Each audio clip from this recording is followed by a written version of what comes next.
Monument Valley, Utah, June 21, 1956. The red sandstone formations stretch endlessly under a blazing desert sun. John Wayne sits astride his horse, Dollar, preparing for what should be a routine stunt. Director John Ford calls for quiet on the set of The Searchers. In 30 seconds, Wayne will attempt a controlled fall from horseback that will go catastrophically wrong, erasing 20 years of carefully constructed identity and forcing him to confront the fundamental question: who is John Wayne when John Wayne doesn't exist? The morning started like any other day of filming in Ford's beloved Monument Valley. Wayne, 49 years old and at the peak of his career, arrived on set before dawn. The Searchers would become one of his greatest films, but on this June morning, Wayne is focused on smaller concerns. The day's shooting schedule includes several riding sequences and one particular stunt that's been troubling the insurance company. Wayne plays Ethan Edwards, a Civil War veteran obsessed with rescuing his niece from Comanche raiders. The role requires extensive horseback work, dangerous terrain navigation, and several controlled falls. At 49, Wayne is older than most actors attempting such physical work, but his pride won't allow him to use a stunt double for anything he thinks he can handle himself. The problematic scene involves Ethan's horse stumbling on rocky ground, throwing the rider. It's not technically complex. Wayne has performed similar stunts dozens of times, but Monument Valley's terrain is unforgiving. Sandstone and shale create unpredictable footing. The rocks that make the location cinematically perfect also make it physically treacherous. Ford's longtime stunt coordinator, Cliff Lyons, has expressed concerns about the shot. "Duke, let me put a double on this one," Lyons argues during the morning briefing. "The ground's too uncertain, too many variables." But Wayne dismisses the suggestion with characteristic stubbornness. "I've been falling off horses since before you were born, Cliff. I know what I'm doing." It's more than mere pride driving Wayne's insistence on doing his own stunts. Each physical challenge conquered reinforces his sense of authentic masculinity. Wayne has built his career and identity on being genuinely tough, not just appearing tough on screen. Using stunt doubles feels like admitting weakness, acknowledging that John Wayne the man might not measure up to John Wayne the legend. Ford, who has directed Wayne in 17 films, knows better than to argue. When Wayne makes up his mind about something physical, discussion is pointless. Ford simply adjusts camera angles to capture whatever Wayne delivers, trusting his star's experience and instincts. The setup is straightforward. Wayne rides Dollar at moderate speed across a predetermined path marked with small flags. At the designated point, he'll pull sharply on the reins, causing the horse to stumble and unseat him. Wayne will control the fall, landing on his shoulder and rolling to dissipate impact. Cameras will capture the action from 3 angles, giving Ford options in editing. Wayne rehearses the sequence twice at walking speed, mapping out timing and positioning. Dula, an experienced film horse trained for such work, responds perfectly to Wayne's commands. The ground, while rocky, appears stable. Everything seems routine.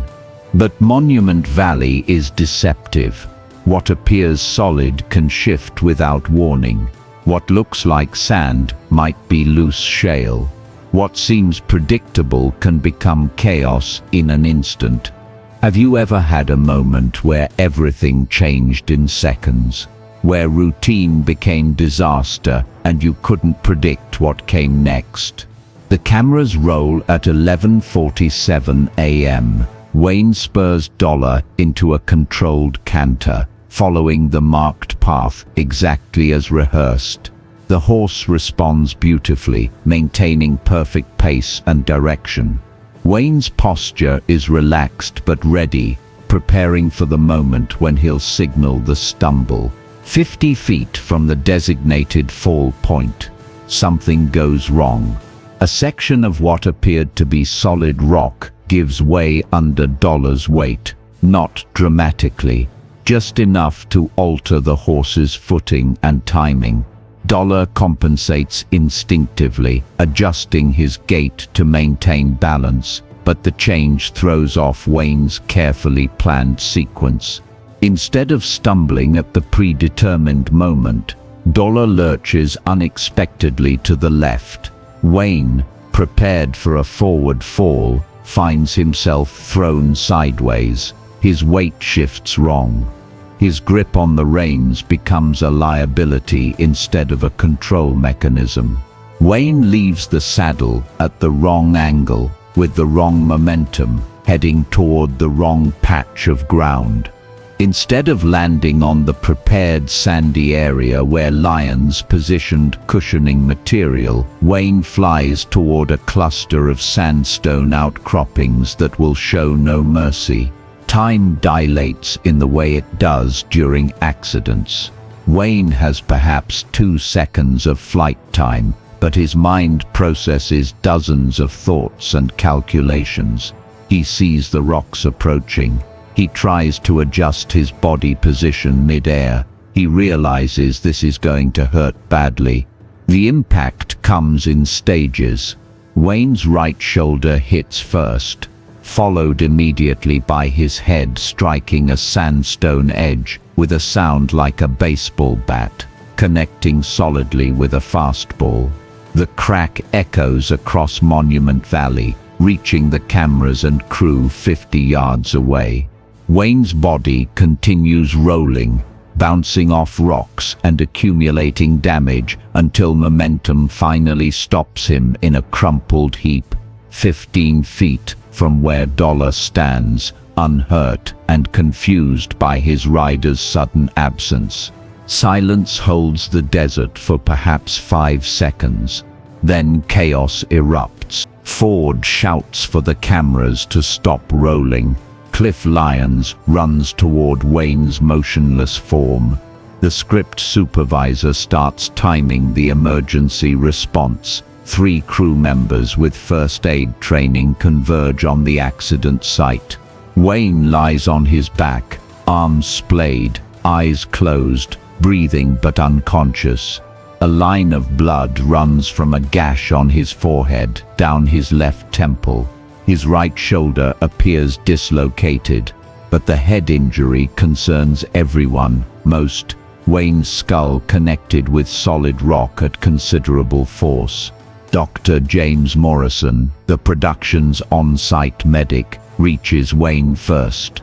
Quick examination reveals an unconscious but breathing patient with obvious head trauma.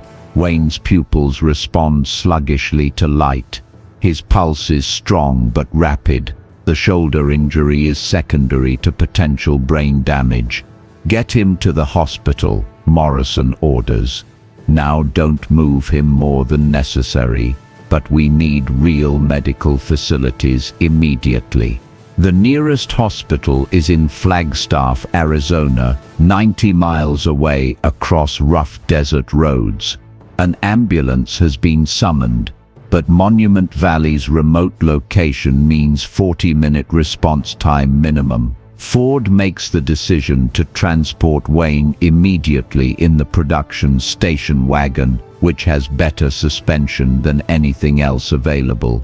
23 minutes after the accident, Wayne begins the journey toward medical attention, still unconscious, head supported by improvised bracing, while Monument Valley's ancient red rocks watch silently from their eternal positions. During the drive to Flagstaff, something profound happens inside Wayne's injured brain. The impact has caused what doctors will later classify as a severe concussion with temporary amnesia.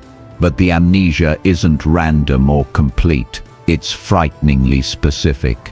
When Wayne regains consciousness 47 minutes after the accident, lying on a stretcher in Flagstaff Medical Center's emergency room, he doesn't remember being John Wayne.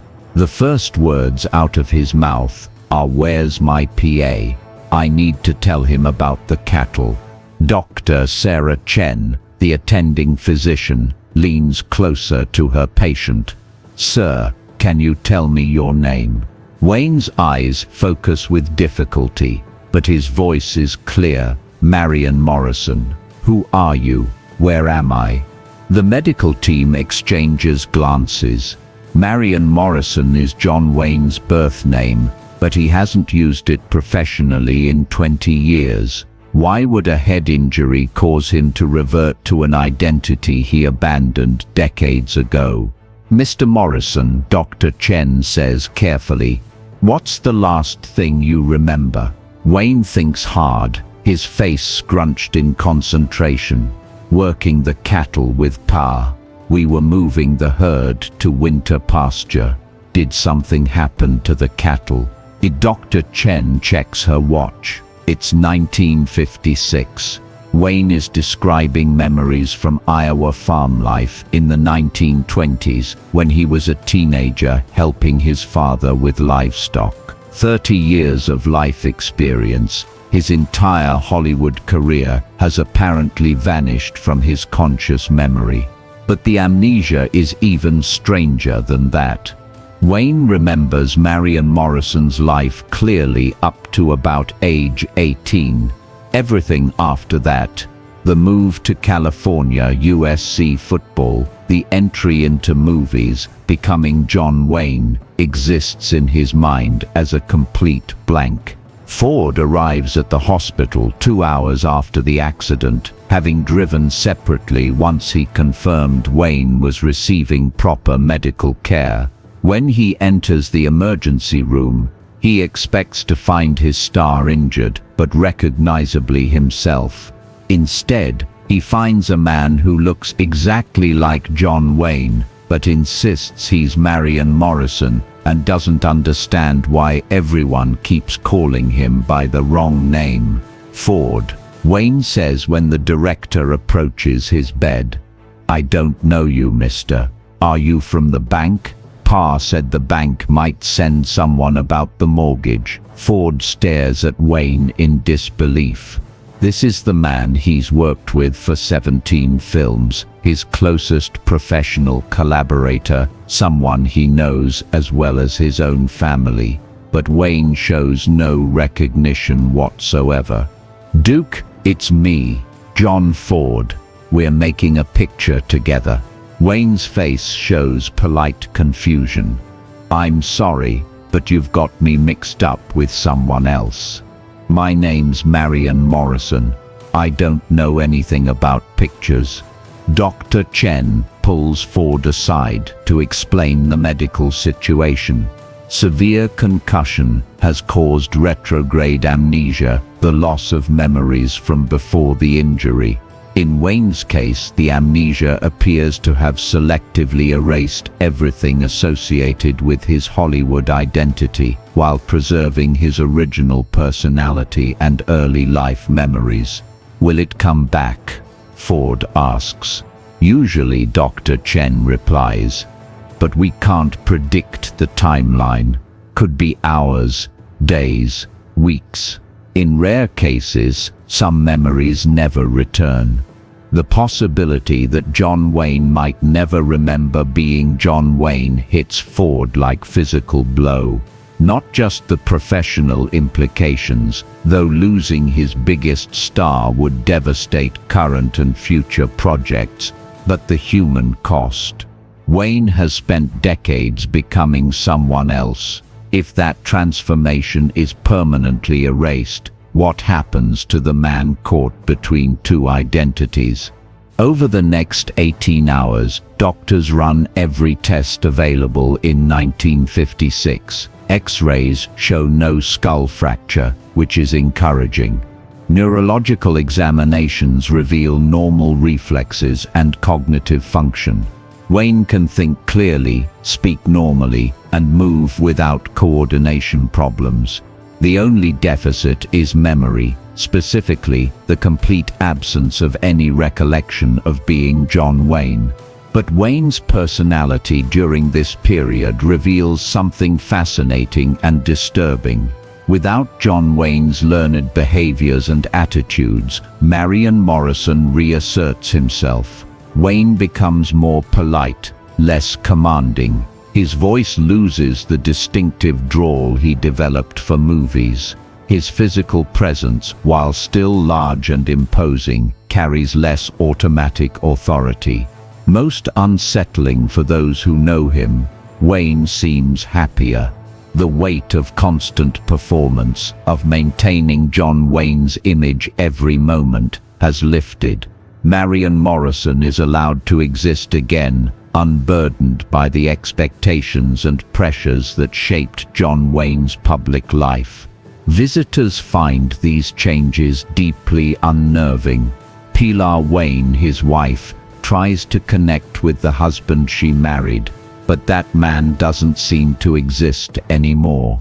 In his place is someone gentler, more uncertain, asking questions about basic aspects of their shared life. "Who are you?" Wayne asks Pilar on her second hospital visit. "The nurses say you're my wife, but I don't remember getting married." Pilar struggles to explain their relationship to someone who has no memory of it. How do you rebuild intimacy with a person who doesn't remember falling in love with you?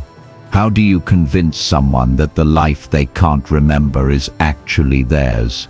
Wayne's children face similar challenges. When his son Patrick visits, Wayne studies the young man's face with polite interest but no recognition. "You look like good people," Wayne tells Patrick. "I'm sorry I can't remember you. Did we know each other well?" The question breaks Patrick's heart. His father, the larger-than-life figure who dominated their household, has been replaced by a stranger wearing his father's face. Have you ever felt like you didn't recognize someone you've known your whole life? When familiar people become strangers, reality itself becomes unstable. Republic Studios faces a crisis. The Searchers is half-finished, with millions of dollars invested and distribution commitments to meet. If Wayne can't remember being an actor, can't access the performance skills and character understanding that made him John Wayne, the entire production might be lost. Herbert Yates, Republic's president, flies to Flagstaff personally to assess the situation. What he finds terrifies him. His biggest star, the foundation of his studio's success, apparently transformed into someone completely different. "I'm sorry, Mr. Yates," Wayne says during their meeting. "I don't know anything about movie studios or contracts. I think there's been some mistake." Yates tries showing Wayne clips from his previous films, hoping to trigger memory recovery. Wayne watches himself on screen with the fascination of someone seeing a talented stranger who happens to look exactly like him. "That fellow's a good rider," Wayne comments about his performance in Red River. "Reminds me of some of the hands we had back in Iowa. But I don't understand why you think that's me." The implications extend beyond one film or one studio. John Wayne has become an American institution, a symbol of strength and reliability that transcends entertainment. If Wayne can't remember being John Wayne, if that identity is permanently lost, the cultural impact could be significant. But medical science in 1956 has limited options for treating amnesia. Doctors can wait and hope for natural recovery, but they can't force memories to return. The human brain remains largely mysterious, especially regarding how identity and memory intersect. Dr. Elizabeth Harper, a neurologist specializing in head trauma, consults on Wayne's case. She's fascinated by the selective nature of his amnesia. Why did the injury erase John Wayne while preserving Marion Morrison so completely? The breakthrough comes on Wayne's 4th day in the hospital. Ford visits again, this time bringing a prop from The Quiet Man, the walking stick Wayne's character used throughout that film. Ford doesn't explain what it is, just hands it to Wayne to see if it triggers any response. Wayne takes the stick and immediately shifts into a subtle Irish accent. A fine bit of shillalagh, this good for keeping the peace or settling arguments. The words come out automatically, before Wayne realizes he's spoken. He stares at Ford in confusion, then at the walking stick, then back at Ford. Why did I say that? I don't know anything about Irish accents. For the first time since the accident, Wayne has accessed John Wayne's memories, only briefly, only partially, but the connection exists. The amnesia isn't a complete barrier, more like a locked door to which Wayne has temporarily misplaced the key. Dr. Harper sees this as tremendously encouraging. The memories are intact, they're just not accessible through normal conscious recall. We need to find ways to trigger involuntary responses that bypass whatever psychological block the injury created. What follows is an unusual form of therapy. Ford, family members, and studio personnel begin carefully exposing Wayne to elements from his Hollywood career, watching for involuntary responses that might crack the amnesia. A gun belt from Red River causes Wayne to automatically check the holster drawer. Film scripts trigger Wayne to read dialogue with unconscious professional inflection. Each involuntary response proves that John Wayne's experiences remain embedded in Wayne's brain. The psychological strain of existing between two identities begins taking its toll. Wayne experiences severe headaches that seem unrelated to his physical head injury. Sleep becomes difficult as dreams mix Marion Morrison's memories with John Wayne's inaccessible experiences. I feel like I'm wearing a dead man's clothes. Wayne confides to his wife. Everyone keeps telling me about this person I used to be, but I can't find him anywhere inside myself. The turning point comes during Wayne's 2nd week of recovery. He's reading a newspaper when a story about Korean War veterans catches his attention. Without conscious thought, Wayne finds himself understanding military strategy with startling clarity that clearly belongs to John Wayne's professional knowledge, not Marion Morrison's farm experience. Ford, meanwhile, faces impossible decisions about the searches. The production has been suspended for 2 weeks while Wayne recovers, costing enormous amounts of money daily. Even if Wayne regains physical ability to work, can someone who doesn't remember being an actor deliver the performance the role requires? The implications are staggering. Wayne has lost conscious access to John Wayne's memories and identity, but the professional skills remain intact at an unconscious level. He can't remember becoming John Wayne, but he can still be John Wayne when circumstances demand it. The breakthrough to full recovery begins during Wayne's 3rd week in the hospital, triggered by an unexpected source, his own reflection. Wayne is shaving in his hospital bathroom mirror when something shifts in his perception. The face looking back at him suddenly seems foreign yet familiar. Not Marion Morrison's face, which he's known his entire remembered life, but someone else's face that he somehow recognizes. The recognition triggers a cascade of returning memories. Not complete restoration, but significant breaches in the amnesia wall. Wayne remembers screen tests, early bit parts, gradually building a career in films. He remembers choosing the name John Wayne, developing the persona, learning to embody American masculinity on screen. The memories return in fragments rather than chronological order. Wayne remembers making Red River before he remembers meeting John Ford. He remembers his Oscar nomination for Sands of Iwo Jima before recalling why he made war movies despite never serving in combat. Most importantly, Wayne begins to understand the relationship between Marion Morrison and John Wayne. Not separate people, but aspects of the same person. Marion Morrison provided the foundation, the values, the work ethic, the fundamental decency. John Wayne was the construction built on that foundation, the performance, the image, the public persona. "I think I understand now," Wayne tells Dr. Harper as his memory continues returning. John Wayne was never meant to replace Marion Morrison. He was supposed to be Marion Morrison's way of reaching people, of embodying American values on a bigger stage. But somewhere along the way, I forgot that John Wayne was a role I was playing, not who I actually was.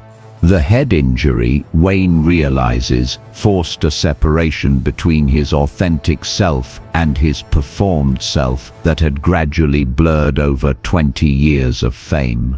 The amnesia gave Marion Morrison space to exist independently, reminding Wayne that his core identity predated and could survive without John Wayne. Recovery accelerates once Wayne accepts that he contains both identities legitimately. Marion Morrison and John Wayne aren't competing for control of the same person. They're different aspects of the same complex individual. The injury simply forced Wayne to rediscover the distinction. By his 4th week in the hospital, Wayne has regained roughly 80% of his lost memories, enough to understand his career, his relationships, and his responsibilities, enough to return to the searchers and complete his performance as Ethan Edwards. But the experience has changed Wayne profoundly.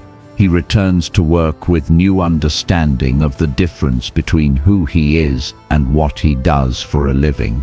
The blurred lines between Marion Morrison and John Wayne, which had caused increasing psychological stress before the accident, now exist in healthier separation. Ford notices the change immediately when filming resumes. Wayne's performance as Ethan Edwards carries new psychological depth, informed by his recent experience of losing and recovering identity. The character's obsession with finding his true self resonates with Wayne's personal journey in ways that would have been impossible before the accident. It's like Duke found something he'd been looking for without knowing he was looking for it, Ford observes. He's still John Wayne, but he knows he's John Wayne now instead of just being John Wayne. The distinction matters enormously. Wayne no longer feels trapped by his public persona because he understands it as a conscious choice rather than an inevitable fate. Marion Morrison provides the authentic foundation. John Wayne provides the professional expression, and Wayne the man contains both comfortably. The Searchers wraps in August 1956, 3 months after Wayne's accident.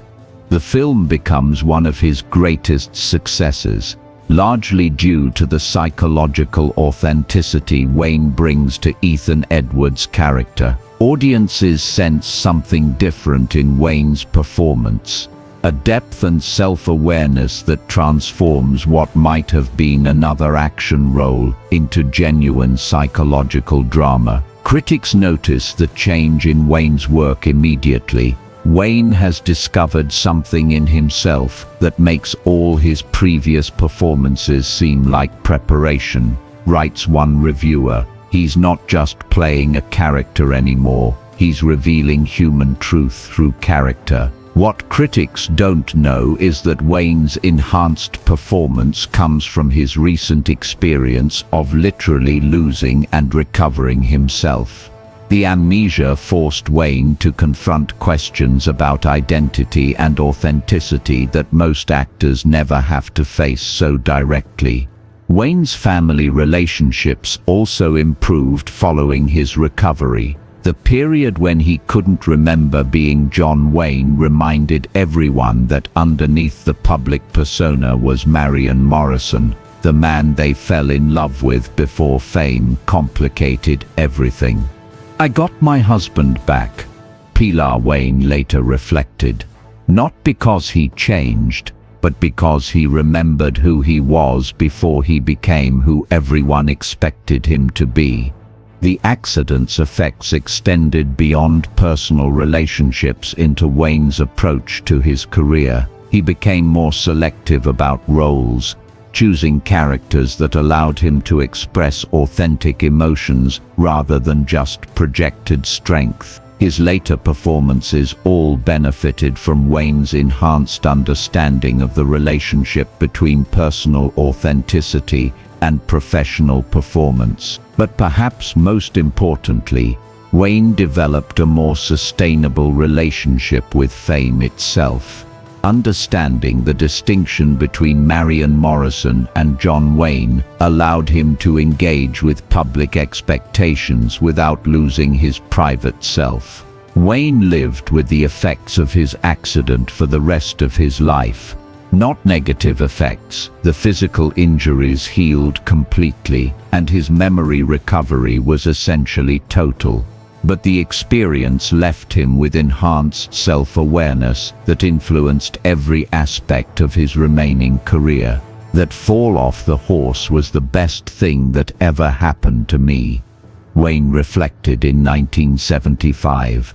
"I thought it nearly killed me, but actually it saved me.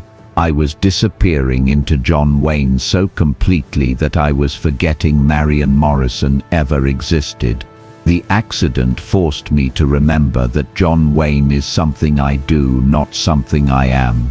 The distinction allowed Wayne to enjoy his final 20 years with greater psychological peace than his first 20 years of fame. He could embrace the public role without being consumed by it, could embody American heroism on screen while remaining authentically human off-screen. When Wayne died in 1979, obituaries focused on John Wayne, the icon, the symbol, the representation of American values, but those closest to him mourned Marion Morrison, the man who provided the authentic foundation for everything John Wayne represented. The accident that nearly erased John Wayne ultimately saved Marion Morrison. In losing himself completely for 3 weeks, Wayne found himself more completely than ever before.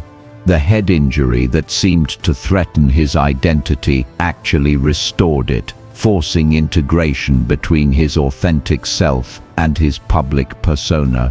Sometimes the worst things that happen to us become the foundation for the best things about us. Wayne's fall from a horse in Monument Valley could have ended his career and damaged his mind permanently. Instead, it became the catalyst for greater self-understanding and more authentic performance than he might ever have achieved otherwise. The scar on Wayne's forehead, barely visible beneath his hairline, remained for the rest of his life. A small reminder of the day John Wayne disappeared and Marion Morrison had to find his way back to being both men at once. And unfortunately, they don't make men like John Wayne anymore. Men who can lose themselves completely and still find their way home. Men who understand that strength comes not from never falling, but from getting back up with greater wisdom than when you fell.